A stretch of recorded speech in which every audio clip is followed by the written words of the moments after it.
Hi everyone, it's Dr. Ramani and welcome back to this YouTube channel on narcissism and narcissistic relationships and healing from narcissistic relationships.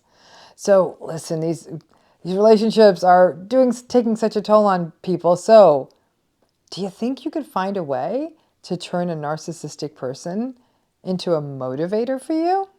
Listen here and I'll tell you how. Now, wouldn't it be great if all of this knocking yourself out, trying to be more than enough, perfectionism to win them over, actually all of that hard work you're doing, imagine that being harnessed for something good. Narcissistic relationships actually show you that you are far more efficient than you ever dreamed because they are a lot of work, which you are managing to do to actually survive in this relationship, and probably also managing other stuff too. Children, caregiving, a job, a household, friends, other stuff. The narcissistic person is the runaway goalpost. Things you are forever chasing in the elusive dream of getting it just right. Many of us have spent decades and even lifetimes trying to do it right, do things or that the narcissistic person believes we couldn't do, and we slowly believe that maybe we can't do them. I've told the story I'm about to tell you again on this channel before, but I'm going to tell you again because it frames what I'm going to talk about. And if I sound like your boring old aunt, just bear with me. Many years ago, I worked with a raging narcissistic person at the very end of graduate school, and the only thing I had left to do to finish my degree was my dissertation. The entire place I worked, this office, was like a narcissist training camp, and everyone was forever walking on eggshells, living in fear of making a mistake, being under the thumb of a controlling, tyrannical boss. All of that was the norm. This one particularly narcissistic and invalidating guy said to me, "You're not going to get it done," meaning my dissertation. And your dissertation is this rambling, like 300 or 400 page final piece of all the work you do in graduate school. So just like that, this imperious, dismissive, arrogant, and pretentious guy says that to me.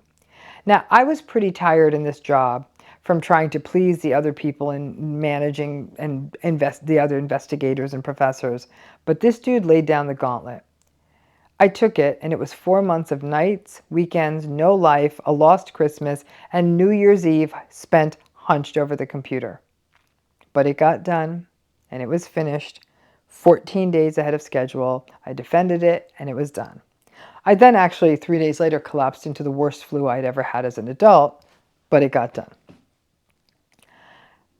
That guy set a goal I felt I had to meet. Now, I've had many other people tell me that there was a moment, particularly around workplace narcissism, that they would set a goal from themselves, not to help the narcissistic person, but for themselves. Whatever they want to do in the workplace, right? To excel, to achieve. The narcissistic person would be dismissive and contemptuous. "Who are you kidding? You won't get that done. You're not going to make that target. That's silly. Not a chance. You won't be able to do that." The key in using and mobilizing a narcissistic person as a motivator for you is not to reach for this goal for them, but use their goading as a quiet motivator. It's a race against yourself. Narcissistic parents, partners, and colleagues so often psych you out with their contemptuous rejection that you start believing what they're telling you about yourself. What if you didn't believe them and just tried to do the thing they say you can't do? Treat them as a quiet motivator. They're not that quiet, but by quiet I mean you're not having a conversation with them about this. Narcissistic relationships and people are such barriers in our lives, so the idea that we might be able to harness their naysaying to our advantage can mean that our suffering can be turned into an opportunity. It was actually people in my healing program that I do, and if you're interested in that, the link is in the video notes, but it was those folks that actually raised this issue to me originally. And when they raised it, it led me to think about the many times this happened. Everything from, in my life, it was, "Oh, Ramani, you're never going to get into UCLA, so don't even apply." Or, "You're so stupid to want to live in New York City. You're never going to make it there." That one was kind of right, but I lasted for 3 years, and ultimately the warmth of Los Angeles seemed more interesting. Others saying, oh, you're never going to get your dissertation done. Others was saying, you're never going to be able to write a book. Sometimes it wasn't even that the narcissistic person didn't actually think I could do it, but it was their insecurity talking, them projecting their own stuff onto me. The win was to never tell them that I did the thing, achieved the goal. They would find out in their own time. The saddest thing about narcissistic relationships is that we internalize their voices. When we hear the barriers they set for us for a long enough time, their lack of faith, their criticism, and frankly, their fear, we take it in and make their voices our own. And before we know it, we clip our own wings. Maybe we're afraid of failing, of them telling us how they were right, of having to endure more of their mockery and criticism. But their no can become a quiet motivation for us. The key to this working is that you take them, the narcissistic person, out of the equation, even though they're the ones who laid down the gauntlet.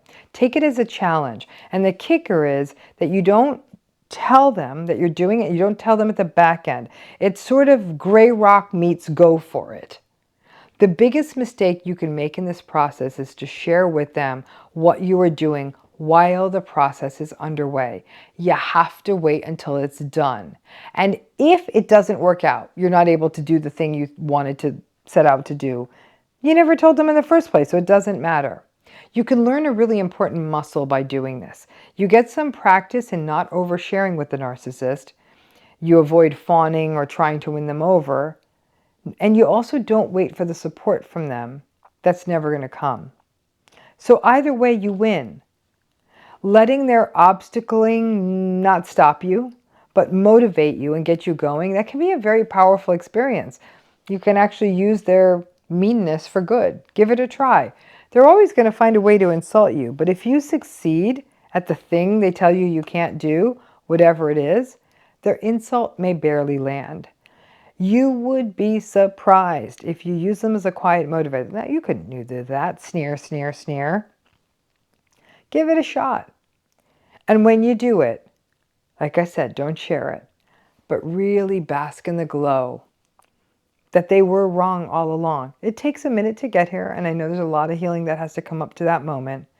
But I have to tell you, I was so narcissistically abused in that job that when that guy started coming at me, I could have either withered or said, what's the worst that's going to happen? He's right. I got to get the damn thing done anyhow. But pushing myself, I did get sick at the end, but I also got it done. Never told him, but when he noticed the sign on my door changed, and I did walk up to him, and he referred to me by my name, I was able to say, that's Dr. Ramani to you. And to you. Thanks again.